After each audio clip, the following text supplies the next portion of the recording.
We are now going to have a special presentation and a proclamation for the ongoing work of our community and our effort as a community to remember, to understand, to embrace our true history, and to think about, envision, and work towards a better future. Very specifically, we're going to have a proclamation today for the work of our Office of Human Rights and our Commission on Remembrance and Reconciliation, and specifically the Reconciliation and Remembrance Month that we are in today, the last day of in November. And we're going to get a chance to hear about the amazing essay contest that our Montgomery County Lynching Memorial Project has conducted. And we're so excited that we've got a lot of students here joining us today, and we're going to even get a chance to hear the winning entrants read a selection from their essay. So let me start by introducing myself. I'm Councilmember Hans Riemer. I'm one of your 4 at-large council members, joined today by Councilmember Will Jawando, also one of your 4 at-large council members. And there perhaps may be other council members who will join us, but Councilmember Jawando and I today are leading the proceeding. Oh, great. Welcome, Councilmember Glass, Councilmember Friedson. Glad you're here. So today is substantially about commemorating Remembrance and Reconciliation Month, which is a way that our commission that the council created in 2018, Commission on Remembrance and Reconciliation, has brought forward as an opportunity for us to sort of institutionalize and continue ongoing the work of that we are engaged in here together. Brian Stevenson is the icon of our movement here. He's the author of Just Mercy and in many ways, the intellectual leader of so many of the ideas and organizational strategies and partnerships that we are engaging in. And he likes to say that to change the future, we must confront the past. And I have personally found it an endless journey to confront the past of this country. And it's one that is so important. I often am reminded that after World War II, Germany, which had committed atrocities of epic proportion, made a very sincere and kind of public effort to not bury the past, to not have a compromise with the agents of that horrific atrocity and genocide, but instead to be public about what they had done and to keep that story as part of their lives and their history and what their narrative as a people, in order to never go back, to teach the lesson and ensure that the lesson is passed through generations. This country, of course, did nothing like that whatsoever after slavery. Rather, the country really engaged a compromise with the agents of slavery, the whole edifice that had been built to support it, and went forward from that in many ways, sweeping it under the rug and pretending that the Civil War wasn't about slavery. And this county was part of that history. And all of this country was part of that history. But this county had a system of essentially apartheid, a racial caste system, and the county government was upholding that in numerous ways. The private and public sectors all upholding that in numerous ways. And one of the ways that it was upheld was through violence, through racial terrorism. And lynchings were some of the specific acts. Of course, there were very mundane day-to-day acts, but lynchings were the very public acts of racial terrorism that sent the message of what the system was. And And I think it's very relevant. It's more than symbolic. It's relevant and real that the county council's building today is on the same land where once stood the county jail, where several men were abducted. John Diggs Dorsey and Sidney Randolph were abducted from that jail, and they were lynched not too far from the present day location. And as part of our work with the Equal Justice Institute, we should have a memorial to our past and to the phenomenon of lynching, and frankly to the legacy of people seeking to overcome that horrible caste system that was upheld by our county government. And many of us believe that the land where the council is today would be a marvelous location for such a thing. So we are all working together. It's exciting to see the work of the commission bringing students to, upholding the student voice, and looking forward to hearing that. We're going to now have a very short video presentation, a 4-minute video, and then I'm going to pass it to Councilmember Jawando, and he is going to present a proclamation, and then we will continue passing it to Director Stowe and Jason Green, and we will introduce Deborah DeMille-Wagman, who will get into the essay contest, and then we will proceed into announcing the winners of the essay contest. So thank you everyone for being here today, and I would like to now turn it to Mike Springerth to present the video about the work of the Remembrance and Reconciliation Commission. For those that don't know, EJI is a human rights law office working out of Montgomery, Alabama, to represent the poor, the incarcerated, and the condemned in our state jails and prisons. About 30 years ago, Attorney Brian Stevenson actually came to Montgomery, Alabama from Georgia to begin work in Alabama because there were a quarter of executions that were happening all across the country that were centralized right in the state of Alabama, and to give them adequate legal counsel.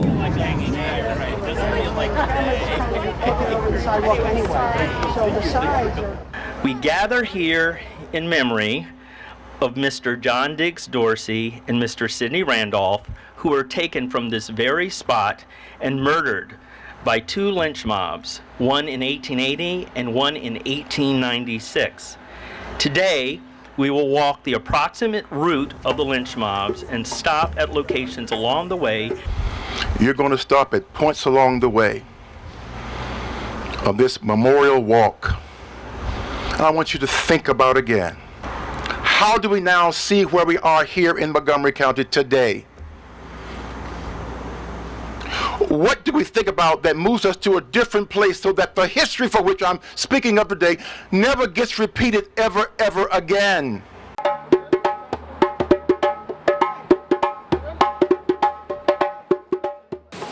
Lynching, under any circumstances, is deplorable. It is a crime which undermines the foundation of civil government and its practices. I took part in the Remembrance Walk earlier today. What must it have been like for the Black church in this community to likely have one of their own lynched? Randolph's body, after the lynching, remained hanging. It was, according to some reports, actually put on display to the public. As a symbol to any Black person that ever tried to step outside of the racial hierarchy and order of the time. When I found out about the victims of the lynchings in this county, it really brought it home to me that here on this property, on this land where we're standing now, the history of our own role in upholding a social system of injustice and of racial terrorism is not a history that people learn or that people know. But hopefully today, we can be more optimistic than we were before. And listen, somebody's calling my name.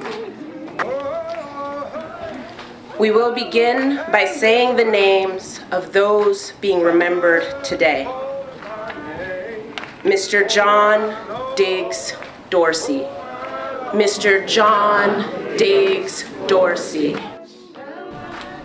Mr. Sidney Randolph. Mr. Sidney Randolph. Somebody's calling my name. Our soil collection project comes under that umbrella of our Community Remembrance project and our Race and Poverty initiative. And the soil is the blood of those who labor through the indignation of slavery. In the soil is the sweat of those who had to endure the embarrassment and humiliation of Jim Crow segregation in the Deep South. But also in the soil is the opportunity for new life, the opportunity for growth.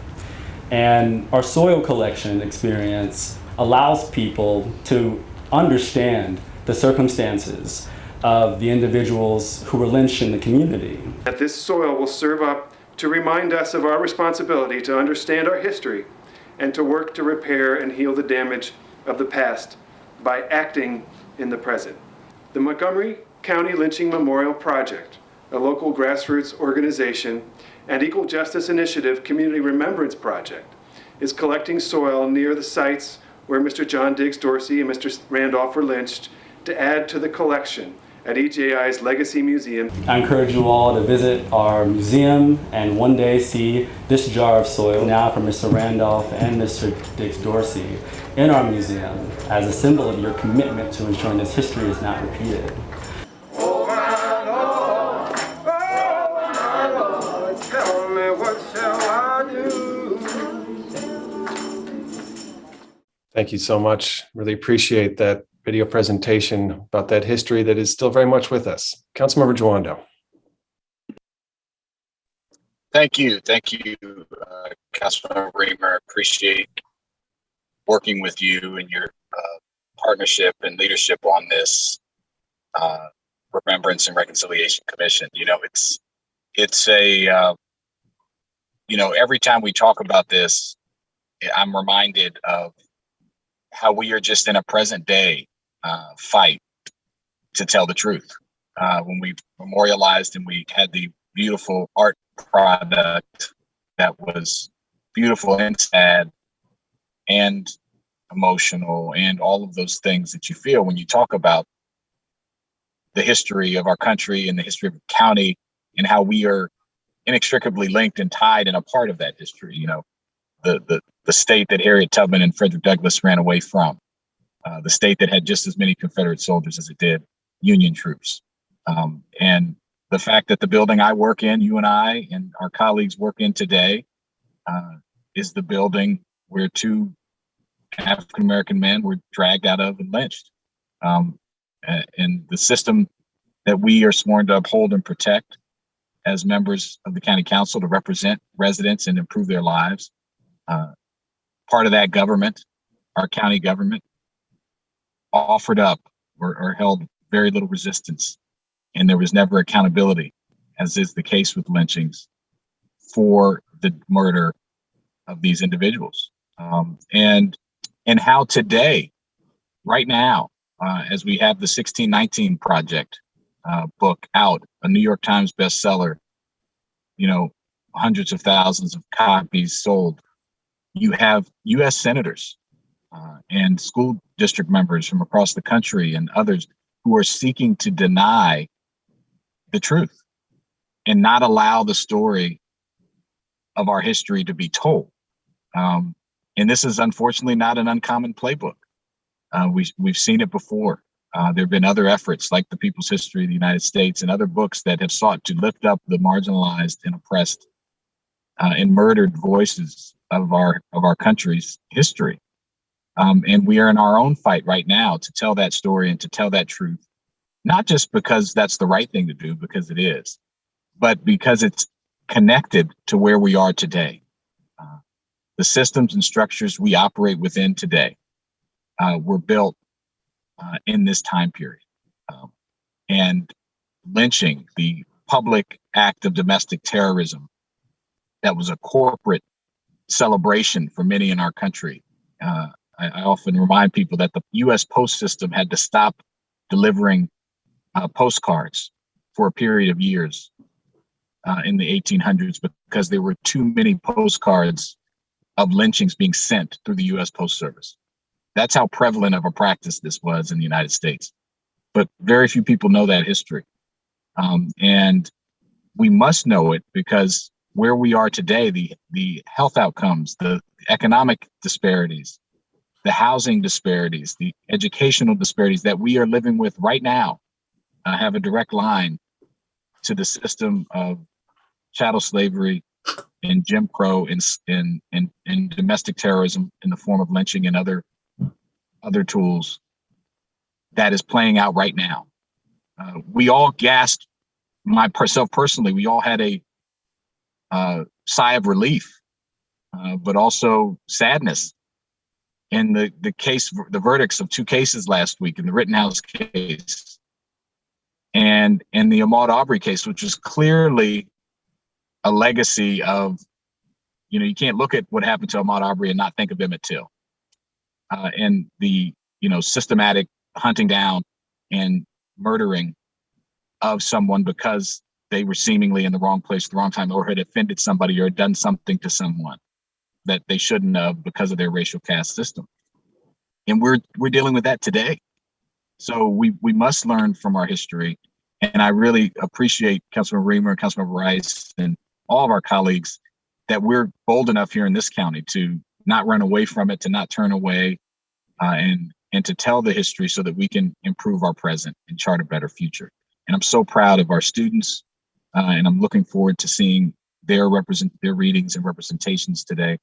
And I'm just excited about the memorialization and the work of the commission that we're here to honor today with this proclamation, which I'll read, and just want to thank everyone for their continued work, because there's a lot to do, and it is under assault, and it's not happening everywhere.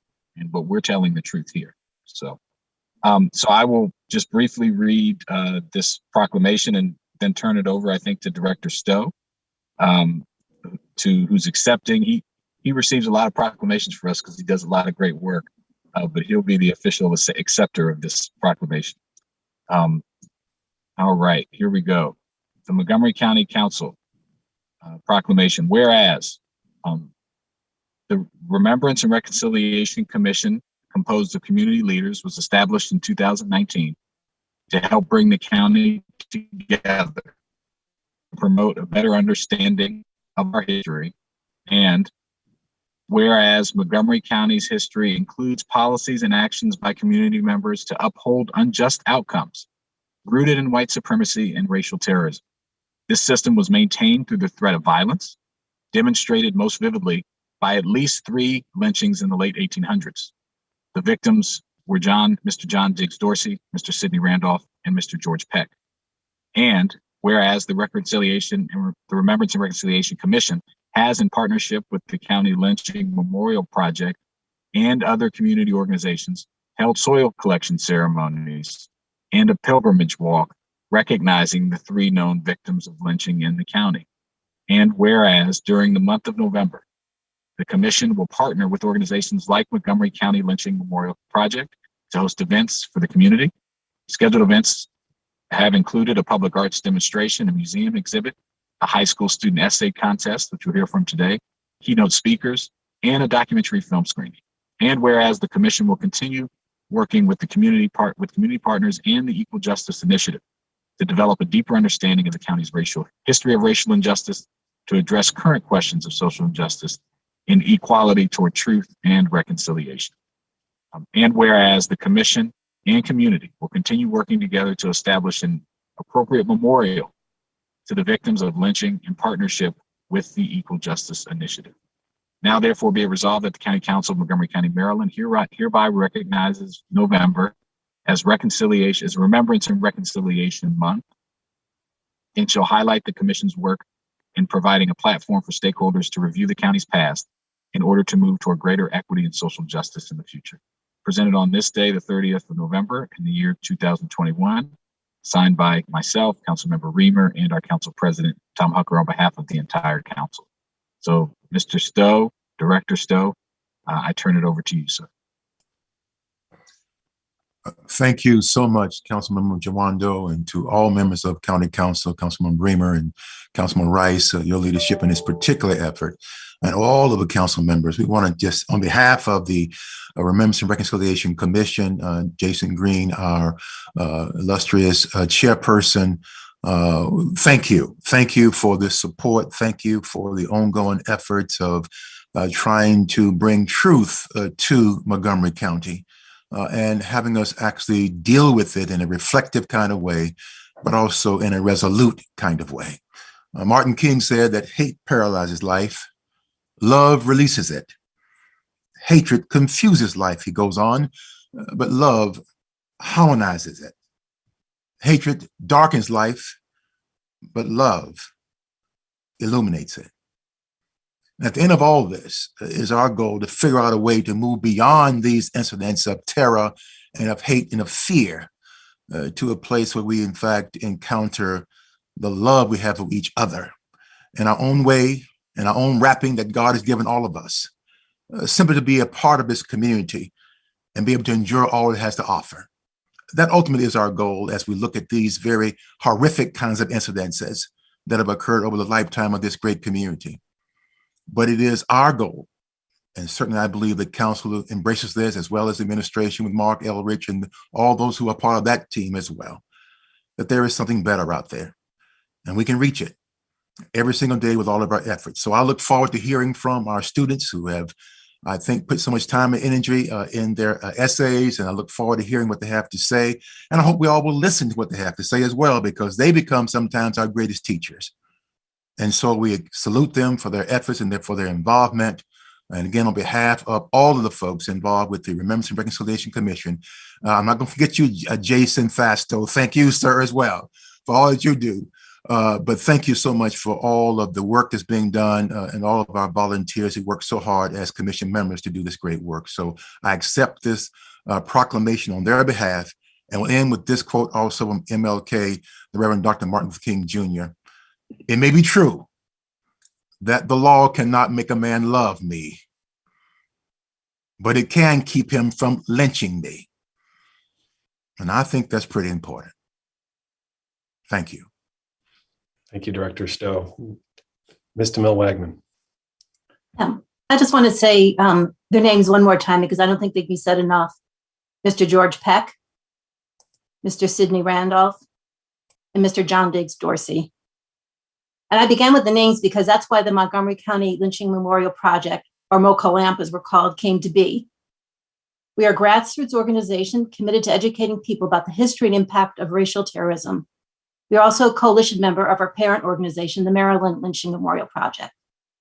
The Equal Justice Initiative and MOCOLAMP partnered to sponsor the essay contest whose winners are being celebrated today.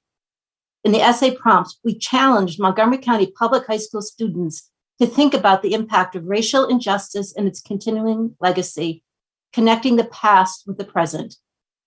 The contest would not have been possible without the generous support of EJI, particularly Bree Lampkin and Elliot Spillers, who was in the video, and we are grateful to them and the County Council for recognizing and celebrating the winners. So I'm really happy to announce the 10 contest finalists, and Councilmember Riemer will list the winners, but we'll begin with, this is in alphabetical order, Nicolette Abrams, an 11th grader at Magruder High School for The History of Unequal Access to Education in America and Montgomery County. Calista Ejupong, a 10th grader at Sherwood High School for March for Racial Injustice. Amen Bustillo, a 12th grader at Magruder High School for Islamophobia, the forgotten problem caused by others. Danielle Kaliboatang, a 9th grader at Montgomery Blair High School for The Echoes of Hatred. Anderly Maradiaga Hosos, a 9th grader at Albert Einstein High School for My Perspective on the Horrific History of Lynchings in America. Mila Mahoto, a 10th grader at Bethesda Chevy Chase High School for Silencing Voices. George Obongo, an 11th grader at Northwest High School for Racial Injustice in Healthcare. Rachel Smith, an 11th grader at Magruder High School for Texturism and the Malice Against Tight Coils. Sierra Stubbs, a 12th grader at Richard Montgomery High School for Rewriting the Narrative on Racial Terror. and Allison Shue, a 10th grader at Walter Johnson High School, for building a new era of racial justice. Councilman Riemer? Thank you so much. All right, it's my privilege to be able to announce the winners. So our first group will be the honorable mentions, and each of them will receive a signed copy of Just Mercy, which is a very special volume that I know you'll keep, treasure, and pass on to your kids. So our four honorable mentions are Callista Ejapon, Eamon Bustillo, Mila Mahoto, and Anderly Merdiaga Posos. Congratulations. Thank you so much for participating, and good luck. And we'll look forward maybe to working with you on this topic in the future. Now I'm going to read the winners and the scholarship awards. So just amazed and excited that this initiative has been able to offer scholarship funds, which I think is very much related to our mission of building a better future and helping our young people with their opportunities. So not only will our place winners receive a signed copy of Just Mercy, but our sixth place winner will receive a $500 scholarship, and that is Danielle Coley-Bautan. Congratulations. Our fifth place winner will also receive a $500 scholarship, and that is Allison Shue. Our fourth place winner will receive a $750 scholarship, and that is Rachel Smith. And our third place, second, and first place winners, we're going to hear excerpts from their work. Our third place winner is George Abongo, and George will receive a $1,000 scholarship.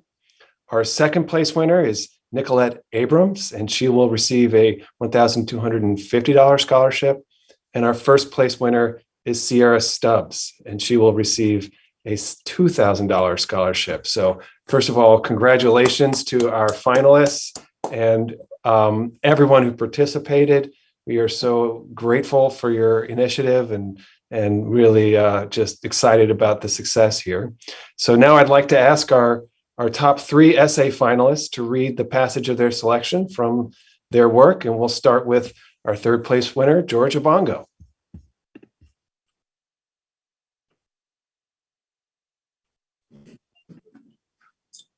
One solution to encourage equity in healthcare and correct vaccine hesitancy among the African American community is to address the historic racial injustices in healthcare.